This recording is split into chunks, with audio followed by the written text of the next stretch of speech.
the country has been taken advantage of, and it's hurt them directly, intimately, personally here at home. And that's why the fentanyl thing is really about domestic politics. But then again, as I've been trying to say, Mexico and Canada are part of U.S. domestic politics. So the whole thing about immigration, the whole thing about fentanyl, any kind of attack on the U.S. from our quote-unquote neighbors is a cause for American intervention. This is the Friends of History Debating Society. I'm Gaius. Germanicus is here. We have our cup of wine. We're in Londinium. It's 91 AD. It's cold. The retired centurions and their families have gone on home. There's a pandemic gripping Roman Britain. There'll be no theater for us tonight. We will sacrifice to Augustus, of course. We've been through pandemics before. We are philosophizing about the 21st century, since right now, a little grim here in Londinium. People worried about their children, as they must. However, in the 21st century, they're worried about the new emperor, because he, Mr. Trump, has acted upon what he has been talking about for years, tariffs as a way of subduing rebellions and disobedience and slaves who do not perform their duties correctly and slaves who want to take advantage of the master's house. That's how we think of Canada and Mexico, or Hispania or Gaul, when it didn't obey Rome adequately or thought that it had the power to defy us. The headline in the London Times: Trump faces backlash from business as tariffs ignite inflation fears. That's Financial Times. Goes on to say, Canadian dollar and Mexican peso slide as U.S. tariffs unnerve investors. Germanicus, I stopped reading there because it reminds me to say that in Rome, we were not ironic about slaves in revolt. The First Servile War, the Second Servile War, in the 2nd century BCE, the one the Americans know best, and the Europeans know, and I'm presuming Mexico and Canada know, is the very famous Spartacus movie of the 20th century. Spartacus led a revolt of slaves. He defeated a Roman legion that was sent to corral him. The Romans knew how to deal with slave revolts. They slaughtered everybody and sold the women who were along back into slavery. In this instance, we sent out our richest man, Crassus, and he defeated Spartacus and executed all the men. The women and children were sold into slavery. That's how we deal with it. We point a legion and we say, keep going until they're either dead or enslaved. Do the Americans know that model? Do they practice that model? They're built on our institutions. Do they understand that authority requires that kind of response? Good evening to you. Good evening, Gaius. Americans have, like Romans, a framework whereby they calibrate and judge their relationship with other peoples. And for Romans, all other peoples, in some way, shape, or form, and there were many different categories of relationships between Romans and others, they all tended to have at their root a servile point of origin, in the sense that even client states like Armenia were still considered to be creatures of Rome. And even in Italy, at the same time as the Servile Wars, Rome fought wars against the Socii, which are called the social wars, but they were really wars with other peoples in Italy who were allies of Rome, who wanted to be Roman citizens. And the Romans defeated them, but had to make them citizens. And so there was still that sense of Rome being at the very top of the pecking order. Now, America's relationship with both Canada and Mexico, is equally fraught. These are independent countries, and yet the United States has invaded Canada several times. If you include the colonial era, when it was French Canada, Americans us, not just Brits, but us, have invaded Canada 4, 5, 6 times. The same is true with Mexico. And what that does in the mind over time is to create a legacy in which these countries are expected to go along and get along. And if they do not, then it is always a possibility that the U.S. could intercede on some pretext, a flimsy pretext, as, say, Woodrow Wilson did when he bombarded Veracruz in 1914, or sent Pershing 500 miles into Mexico with a punitive expedition of American troops. The fact is that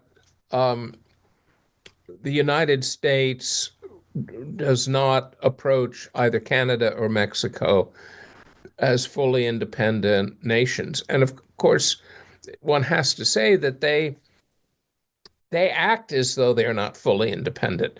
Neither Canada nor Mexico maintains a large military that could deter the United States in any way. They have taken full advantage of the United States in terms of trade relationships, largesse, up to a point, but certainly, if we want to get right down to it, that largesse is all about the savings that those countries realize by not having to have a military. And Mexico's military is less than it's just a little more than half of 1% of GDP. So and Mexico is a very big country. It's the 11th largest economy in the world. It's got about 130 million people. It's very well to do as a middle income state. It could certainly have a military that would deter the U.S. from even thinking about pressuring Mexico. But instead, here it is, wide open. And it's a very difficult relationship because it is not just ambiguous, but there's a certain acceptance of this role on the part of both Canada and Mexico as being client states or part of the American orbit, and therefore they have to deal with American policy, as does the rest of Central America as well. So you look at Mesoamerica, even the Caribbean, and extending as far as Colombia and Venezuela, you have an entire North American compass that is completely at the mercy of U.S. Power. And this has been true, since the U.S. first invaded Mexico in a big way in 1846. You have essentially a relationship that, while not servile in any way, and not necessarily client states like the European states that are at U.S. beck and call, but these are states that really have to accommodate American power. And what's going on now, and I think it's important to lay it out clearly, is that Mr. Trump is fulfilling promises to his people, which is that very large group of Americans, close to 50%, who feel that the country has been taken advantage of, and it's hurt them directly, intimately, personally here at home. And that's why the fentanyl thing is really about domestic politics. But then again, as I've been trying to say, Mexico and Canada are part of U.S. domestic politics. So the whole thing about immigration, the whole thing about fentanyl, any kind of attack on the U.S. from our quote unquote neighbors is a cause for American intervention, potentially. Let's listen to the headlines right now, Germanicus. Canada, Mexico want America to feel the pain of tariffs too. The two countries are planning precision strikes against U.S. exports in response to the unilateral tariffs announced by the White House. Germanicus, they're escalating. Is that sensible to escalate against Rome? They can't really escalate very much, I think, although they can create problems for those who really depend on their avocado sandwiches. But the truth is that this is a domestic issue that has a long reach that encompasses all of North America. And what the former blue rulers and the blue ruling elite had done is ignore the fentanyl scourge as though it didn't exist, to ignore the flagrant trespass in terms of illegal immigration as though it didn't exist. And now there is a pent-up desire on the part of Americans to see that turned around. So this is really fulfilling domestic policy. And one of the interesting ways to look at all of this is not through a lens of the international, but a lens of the national, the domestic, as though in many ways Canada and Mexico, Caribbean, Colombia, Venezuela, they are in a sense tied together to this American realm, and that is becoming clear in an indirect way through this issue with fentanyl. And is it a pretext? I don't think so. I think this is a way to recreate the inviolability of the American realm and the fact that American power is at the center of what organizes it. Mexico City and Ottawa, will they surrender Germanicus, or do we send the legions? There'll be an agreement of some kind. And the problem is that the issues that bedevil Mexico, then the U.S. is part of that because of U.S. drug demand. But the fentanyl thing is a scourge that has to be brought under control. And related to that is the scourge that Mexico feels intimately of the drug cartels. There has to be some way for the U.S. to work with Mexico to deal with that. We have news, Germanicus, and we can interpret it. This is Panama City. The president of Panama, Jose Raul Molino, has announced that following his meeting with the U.S. Secretary of State Marco Rubio, Panama has decided not to renew its 2017 memo with China regarding their Belt and Road Initiative, and that Panama looks forward to voiding their agreements with the Chinese government prior to the end dates 27 and 28. Yes. Panama City just surrendered to the visit of the Secretary of State. Do we send Marco Rubio to Mexico City? Do they need to be that literal before they surrender? Well, I think it would be actually a nice touch because he is a good emissary, especially in this role, and he is of large enough stature that this would be seen as a not a conciliatory gesture, but a gesture of respect. And what one wants out of all of this is a mutual agreement. You want an accord. And that is just what happened, obviously, with Panama. You don't need a total surrender. This isn't like Rome destroying a barbarian nation and bringing its people in chains in a Roman triumph to the Forum. This is very different. These people are part of our world, and they're friends. There's a fraternity here, and yet the U.S. have been taken advantage of and abused to some extent. Certainly the fentanyl speaks to that, and the drug cartels. So there has to be some movement and positive movement, and the U.S. is in charge. This is...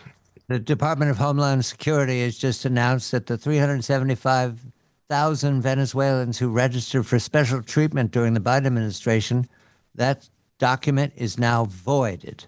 And they're just like everybody else who entered this country through Mexico, through the Darien Gap, without documents. Now, that is not playing nice, Germanicus. Do you agree? Yes. But this isn't about being nice. It's about being effective, and that involves exerting American power, and that's what's being done. But the ultimate objective is not to alienate these peoples beyond recall. It's to come to a new So we're not paradigm. going to crucify them on the Appian Way. I agree with that. Not today, not in any event. Do you acknowledge the fact that the Americans are learning? It's all a very fine thing to realize, and it has to be done with a deft touch. And sometimes a deft touch has an edge to it. The Roman legions would have marched by now and subdued the capitals. However, the Americans are sending the Secretary of State before the legions, and Panama has just recovered. We can presume that Mexico City and Ottawa are listening to the new emperor and his lieutenants, Marco Rubio. We turn now to dissenting media, something that is unusual for Rome. To my knowledge, it didn't much exist. There were those who put graffiti up who descended from Caesar once upon a time. There's not graffiti dissenting from Augustus for us to remember. However, we are in a time where Domitian is extremely unpopular with the Senate. We stay away from that. We don't want to get involved. But in America in the 21st century, there are very, very notable writers who get involved immediately in making some harsh judgments of the new emperor. I'm looking now at the New Yorker issued within these last hours. Susan Glasser, Jane Mayer, and Evan Osnos, what Democrats should do next. And it's an interview with Senator Sheldon Whitehouse of Rhode Island, who I mentioned went to law school with Bobby Kennedy, has known him for many decades. What Democrats should do next. The quote from the senator, a very prominent Democratic senator. We are up against perhaps the biggest, most malignant political operation in American history. Germanicus, we did not deal with dissenting media at that scale in Rome. We waited for a rebellion and then we acted accordingly. However, the denunciations will continue. What struck me as especially important was that the speakers, Glasser, Mayer, and Osnos, seemed genuine to believe that there will be proscriptions and they could be among those prescribed. That's the very fancy way of saying arrests and exile or worse.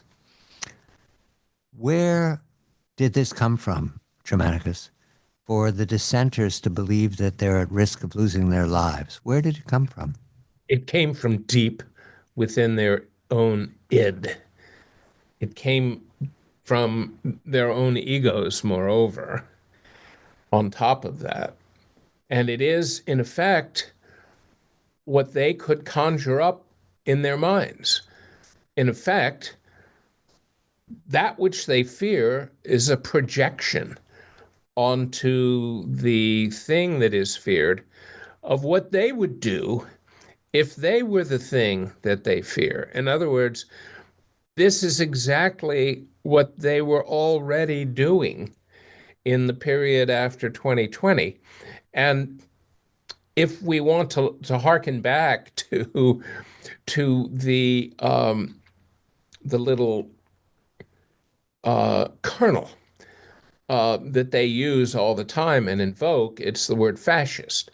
And they are now beginning to look toward not Hitler, but toward Mussolini as a touchstone for what they believe they will face. And if you look at Mussolini, I can just quote to you from an article on Mussolini in the press. Uh, uh, Mussolini favored proactive steering of the press. And in fascist Italy, social and political pressures and the resultant self-policing by the media were at least as important as actual legal prescriptions. probably much more important. Well, that in a word or two or 20 or 30 defines what cancel culture was in the period of Mr. Biden.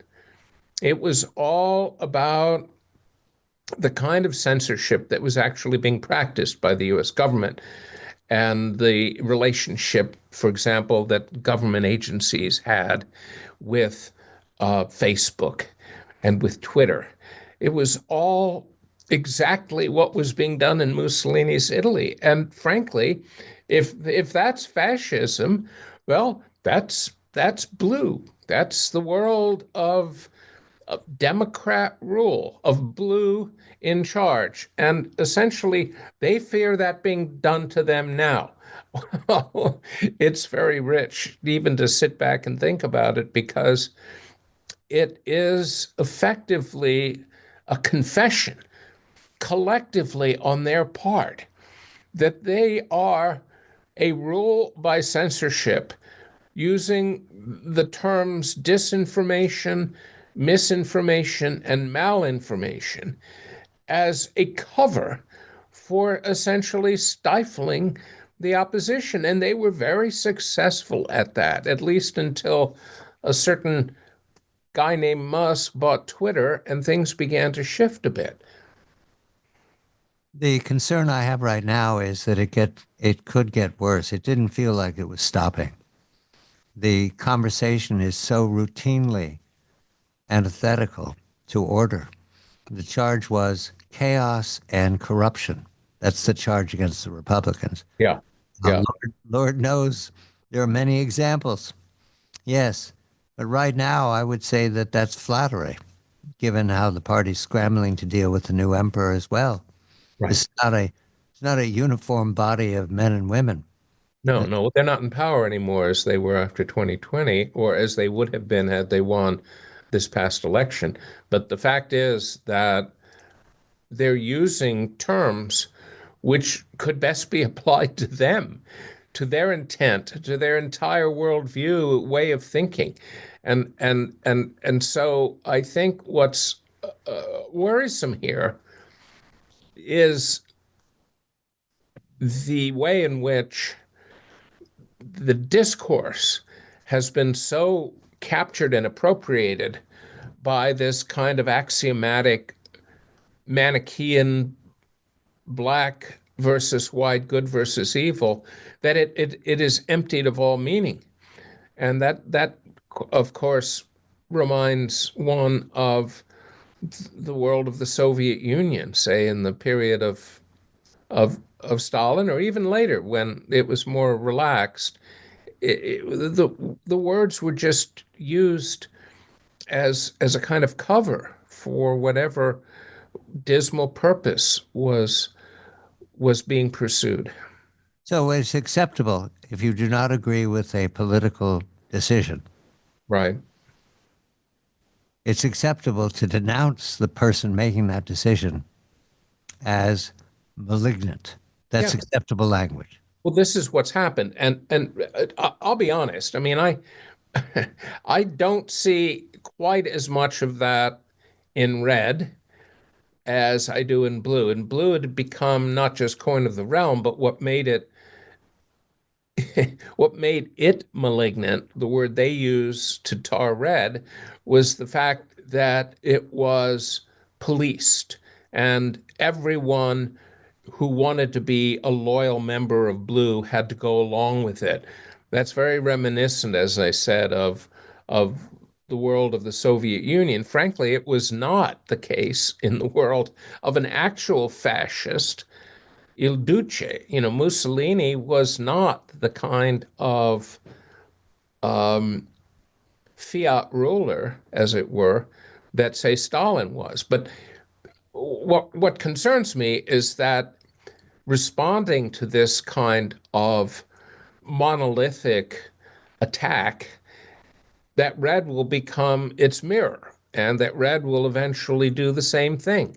And so, whichever party is in power, we can be guaranteed that they'll pursue a tyrannical course. And I find that crazy. And what's more unsettling to me is not that it is now the um, fount of what they intend to do and what they're all about, but the fact that they won't admit it. And so you have a situation today where both sides potentially will be talking about how they are right and true and what they're doing is perfectly democratic and correct, and the other side is just evil and must be not just prescribed but crushed. It's very worrisome that Are way. we And there already, Germanicus? Are we already there? well, we're there when we see Red doing exactly as they did. In other words, Yeah. Red will have to create an office of disinformation. Blue had done that. Blue had done that, and you had federal agencies working to control social media. If that happens now with Red, then we're in deep trouble. If Red can stay restrained, well, then eventually Blue will collapse because they cannot maintain out of power this this pathetic lie that somehow they are the defenders of freedom when in fact they're calling for the opposite. And if Red does not do as Blue had already done, then it will become increasingly their charges, their j'accuse will become ring increasingly hollow, and they will not be believed by anyone. They're not believed now, but this will all collapse, and we'll potentially get back maybe to a kind of civility where we don't look at the other party as evil. Germanicus often speaks of Byzantium. It's not a part of the Roman history I know very well. It's several hundred years in the future, and it will turn on Rome surviving with Greek speakers in Constantinople for 1,000 years. And that success colored the opinion and the lives of people that we now know as Ukrainians. Crimea was at that time occupied by Byzantium.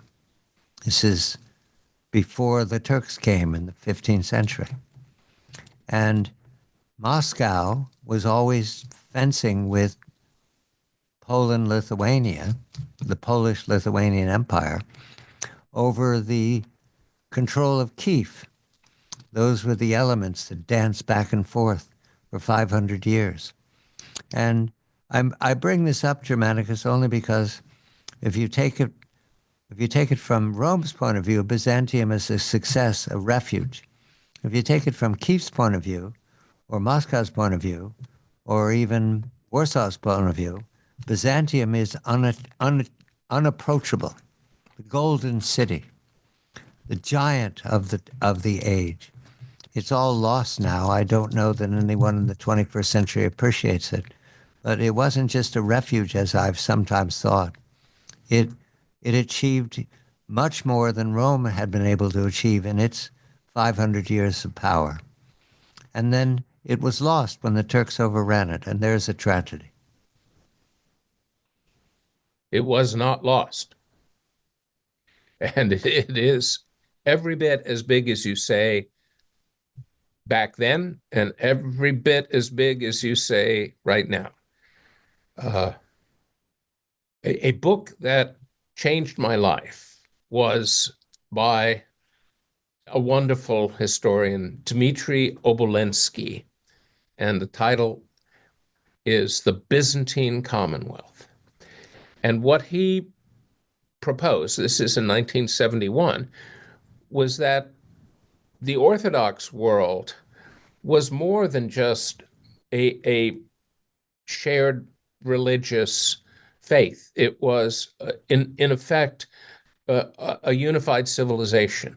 It was a commonwealth, and he showed that in many ways. I mean, one of the best examples was when the dome of the Hagia Sophia, the the beacon of Byzantine Christendom, collapsed in 1346. It was Russian princes who immediately gave money, lots of money, to see that dome rebuilt.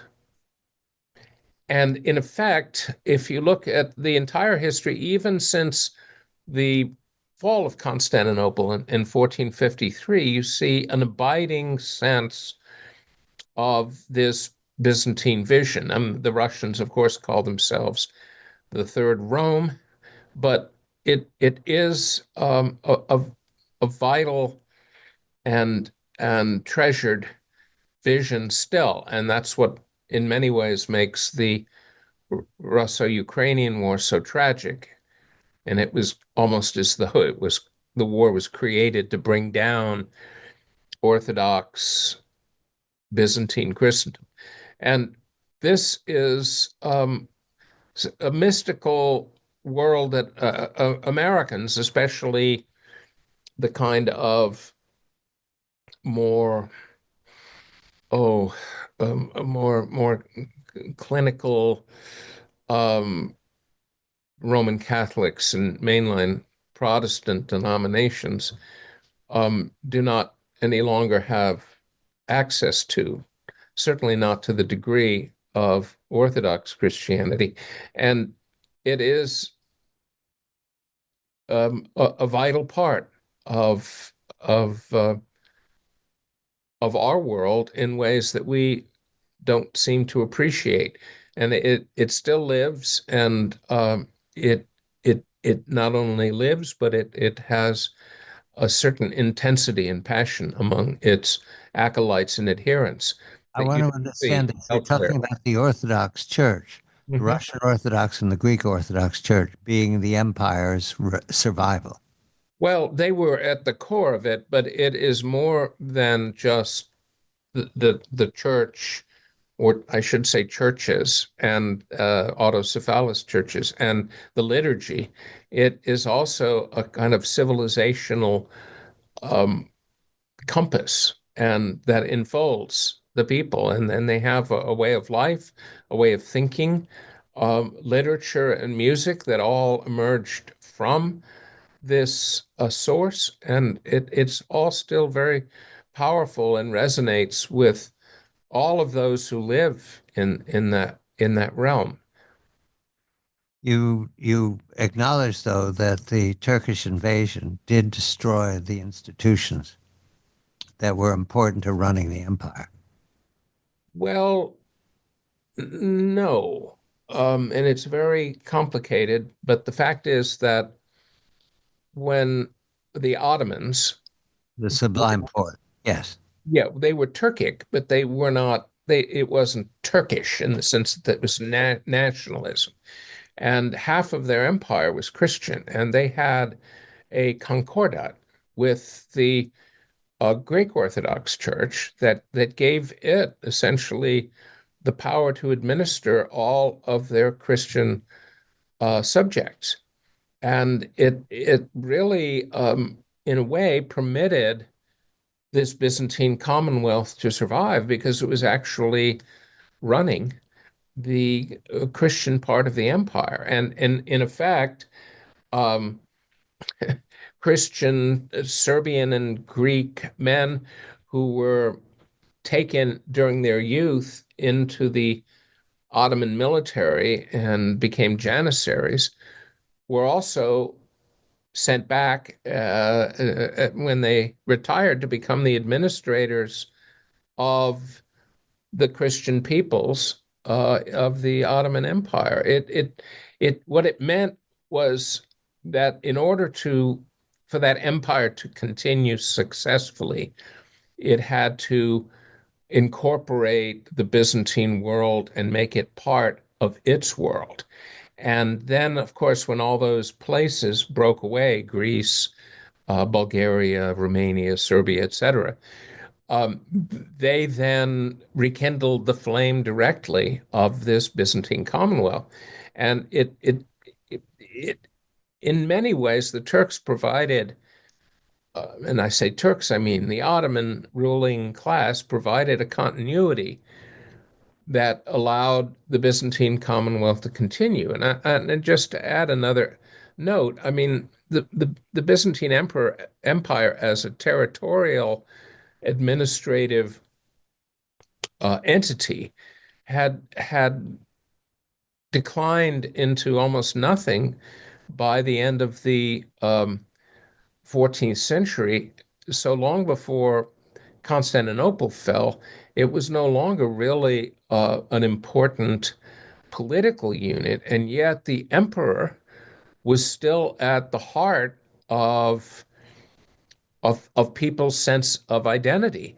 And that is the one thing that hasn't been recreated. And one of the things that makes the Byzantine Commonwealth different from, say, the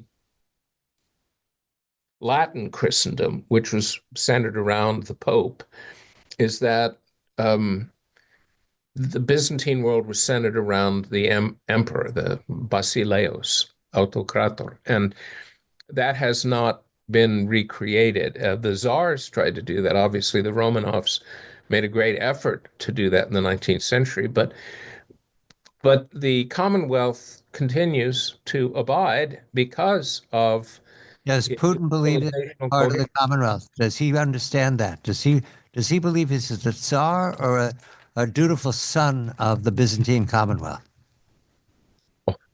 I think that Putin regards himself as a servant, and I think that his efforts to rekindle and strengthen Eastern Orthodoxy Yeah.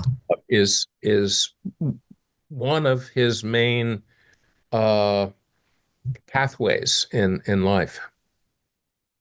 So you see Byzantine Commonwealth extending to Moscow.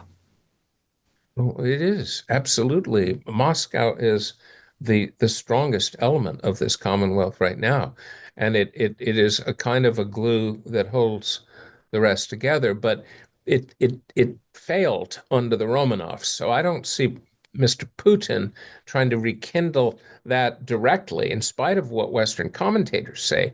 I see him as trying to stitch together um, this Commonwealth and keep it from being destroyed by the West. And frankly, he's not wrong in thinking that. And again, this is what makes the war in Ukraine so tragic. Germanicus is Vlahos. I am Gaius. We're hustling on now. It's getting later to sacrifice to the great god Augustus. We have better days coming. Domitian is troubled, and the Senate is unhappy, and he will be assassinated. But after that, in the seniority of our lives, we'll have a very good century-long run. A happy ever after? No, but happy for a long time. This is the Friends of History Debating Society. The American legions are out. I'm John Batchelor.